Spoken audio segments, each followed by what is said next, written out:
જય શ્રી કૃષ્ણ. રાધે રાધે. નમસ્કાર મિત્રો, સ્વાગત છે તમારું સોનલ ડિવાઇન ભક્તિ ચેનલ ઉપર. આપણી જિંદગીની સૌથી મોટી ત્રાસદી શું છે ખબર છે? આપણે દુનિયા આખીને કંટ્રોલ કરવા માંગીએ છીએ, આપણા ધંધાને, બાળકોને, માણસોને, પણ આપણું પોતાનું મન આપણા કંટ્રોલમાં નથી. સવારે મન કહે છે કે બીજી 10 મિનિટ સૂઈ જા, અને આપણે સૂઈ જઈએ છીએ. મન કહે છે કે આ કામ કાલે કરીશું, અને આપણે પાછળ ઠેલી દઈએ છીએ. આજે આપણે એ જ વાત કરવાની છે કે આ મનનું રિમોટ કંટ્રોલ પોતાના હાથમાં કેવી રીતે લેવું. મોટા મોટા સંતો મહાત્માઓ એક જ વાત કહે છે, મનને જીતવાનો કોઈ જાદુઈ મંત્ર નથી. એનો એક જ ઇલાજ છે, શિસ્ત એટલે કે ડિસિપ્લિન. જે વ્યક્તિ પોતાના નિયમોમાં અડીખમ રહે છે, મન એની સામે ઘૂંટણ ટેકવી દે છે. તમારા દિવસનું શેડ્યુલ નક્કી કરો. જો તમે નક્કી કર્યું કે સવારે 4 વાગે ઉઠવું છે, તો 4 અને 1 પણ ન થવી જોઈએ. પથારીમાંથી ઊભા થઈ જ જવાનું.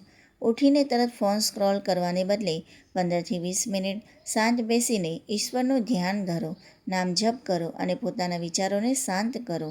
જો સવારની 1 કલાક તમે જીતી લીધી, તો આખો દિવસ મન તમારું ગુલામ બનીને રહેશે. પણ મિત્રો, માત્ર સવારે 15 મિનિટ માળા ફેરવી લેવાથી કે પૂજા કરી લેવાથી જીવન નથી બદલાતું.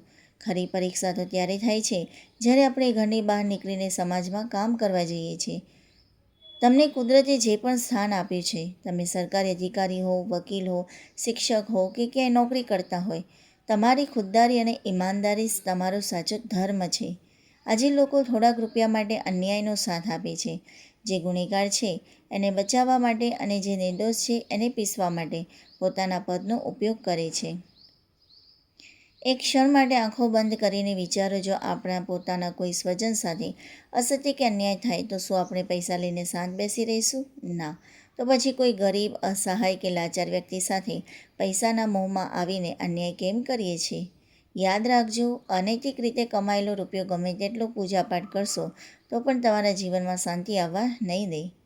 ઘણા લોકો કહે છે કે સાહેબ, આજકાલ જૂઠ બોલ્યા વગર ધંધો ચાલતો જ નથી. પણ આ સૌથી મોટો ભ્રમ છે. ધંધો કરવો અને વ્યાજબી નફો કમાવો એ પાપ નથી, એ તમારો હક છે. પણ ગ્રાહક સામે ખોટો સોગંદ ખાવા કે હું તો પડતર ભાવે આપું છું, એ કાયરતા છે. સાચું બોલીને વેપાર કરો કે હું ઉત્તમ વસ્તુ આપું છું અને મારો આટલો વાજબી નફો લઈને જ આપું છું. આ સત્યતા તમને માર્કેટમાં એક અલગ ઓળખ આપશે. આજના યુગની સૌથી કડવી વાસ્તવિકતા એ છે કે માણસ પૈસા માટે બીજાના સ્વાસ્થ્ય સાથે રમી રહ્યો છે. જે માણસ નકલી દૂધ, કેમિકલવાળું ઘી કે ખરાબ ખોરાક વેચે છે, એ પોતાના ઘરમાં એ વસ્તુ ક્યારેય નથી વાપરતો, પણ બીજાના બાળકોના પેટમાં ઝેર રેડે છે.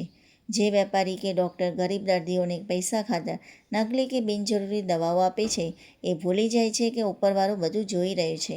તમે બીજાના જીવનમાં જે ઝેર રેડશો, તે જ દુઃખ અને બીમારીઓ તમારા પોતાના પરિવારના ક્લેશ બનીને પાછી આવશે.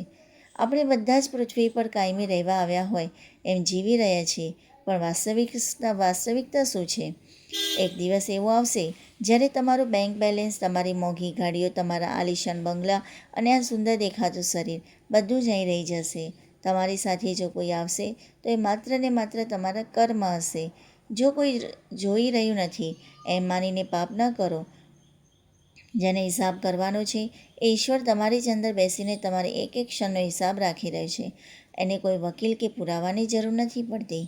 અધર્મ કે છળ કપટથી કમાયેલા રૂપિયા 50,000 તમારા ઘરમાં અશાંતિ, બીમારી અને રોજના ઝઘડા લાવશે, પણ પોતાની મહેનત અને ઈમાનદારીથી કમાયેલા રૂપિયા 100થી ઘરમાં જે રોટલી બનશે, ખાધા પછી તમને રાત્રે શાંતિની ઊંઘ આવશે. સાચું સુખ પૈસાના અંબારમાં નથી, પણ મનની શાંતિ અને સાફ નિયતમાં છે. મિત્રો, આજના કળિયુગમાં સાચો રસ્તો પસંદ કરવો થોડો અઘરો જરૂર છે, પણ અશક્ય નથી. જીવન બદલવાના 4 સરળ સૂત્રો છે. નંબર 1, શિસ્તબદ્ધ સવાર. વહેલા ઉઠો, મનને શાંત કરો, દિવસની શરૂઆત ઈશ્વરની સ્મરણથી કરો. નંબર 2, ઈમાનદારીની કમાણી. ધંધા કે નોકરીમાં છળકપટ છોડીને સત્યનો માર્ગ અપનાવો. નંબર 3, કર્તવ્ય પાલન. તમારી ફરજ પ્રત્યે વફાદાર રહો અને કોઈની સાથે અન્યાય ન કરો. નંબર 4, અંતરનો ભય. યાદ રાખો કે દરેક કર્મનું ફળ ભોગવવું જ પડે છે. અંતિમ સંદેશ જોઈએ આપણે કે ઝાક જ મારવાળી ખોટી જિંદગી હેલોજન લાઇટ જેવી છે જે ક્ષણભરમાં ફ્યુઝ થઈ જાય છે, પણ ધર્મ અને સત્યનું જીવન એક નાના દીવા જેવું છે જે વાવાઝોડામાં પણ પ્રકાશ આપતું રહે છે. ચાલો આજે જ સંકલ્પ કરીએ કે આપણે આપણા મનના માલિક બનીશું અને ઈમાનદારીથી જીવીશું. મળીએ આવતા વિડીયોમાં આવા સરસ મજાના વિડીયો સાથે. અને ચેનલ ઉપર જો નવા હો મિત્રો તો ચેનલને સબસ્ક્રાઈબ કરી લેજો, જેથી તમને આવા સરસ મજાના વિડીયો મળતા રહે. જય શ્રી કૃષ્ણ. રાધે રાધે.